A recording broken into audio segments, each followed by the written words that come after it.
மெக்காவில் நடைபெறும் முக்கிய நிகழ்ச்சியான சாத்தான் மீது கல்லெறிதல் நிகழ்ச்சிக்கு அனுமதி மறுக்கப்பட்டுள்ளது.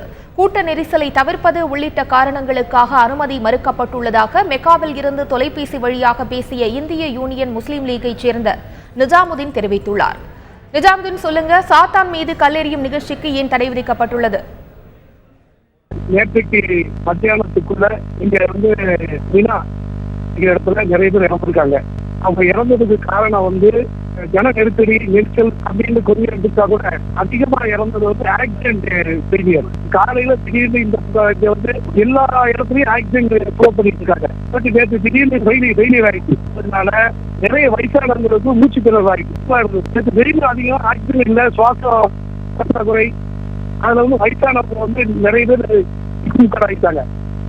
சவுதி கவர்மெண்ட்டை பொறுத்த வரைக்கும் கிட்டத்தட்ட 400 வாலிபர்ஸா ரெண்டு வேலை பார்த்துட்டு இருக்காங்க. கிட்டத்தட்ட 10,000 டாக்டர்ஸ், 10,000 ஆம்புலன்ஸ் எல்லாம் ஓடிட்டு இருக்கு. எல்லாமே ஓடி உடனே சிகிச்சைக்கு கொண்டு போறாங்க. அப்படி சிகிச்சைக்கு கொண்டு போய் காப்பாற்றுறவங்க நிறைய பேர் காப்பாற்றுறவங்க. இறந்ததுங்கிறது வயசானவங்க இறந்துருக்காங்க. இன்றைக்கும் கல்லடிக்க வேண்டியிருக்கு டைட்டானுக்கு. அப்படி இன்னைக்கும் கல்லடிக்க வேண்டியது இப்போ இன்ஸ்ட்ரக்ஷன் கொடுத்துருக்காங்க. காலையில 4 மணி வரைக்கும் வராதிங்க. ஏன்னா வெயிலுடைய தாக்கத்துல ஆக்சிடென்ட் பண்ணி போகுது. நீங்க ஆக்சிடென்ட் நல்லா ஃபிட் பண்ணி கொடுத்தா கூட அங்கிருந்து பைப் லைன்ல ஆக்சிடென்ட் ஸ்ப்ரெட் பண்றாங்க.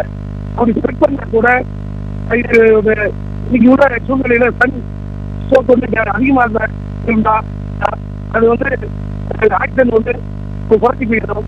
அதனால 10 மணிக்கு 4 மணி வரைக்கும் யாரும் வராதிங்க. 4 மணிக்கு மேல வாங்க. 10 மணிக்கு முன்னாடி குடிச்சுக்கிடுங்க அப்படின்னு சொல்லி எல்லா பக்கமும் இருக்காங்க. அதன்படிதான் இப்போ எல்லா மக்களும் நடந்துட்டு இருக்காங்க.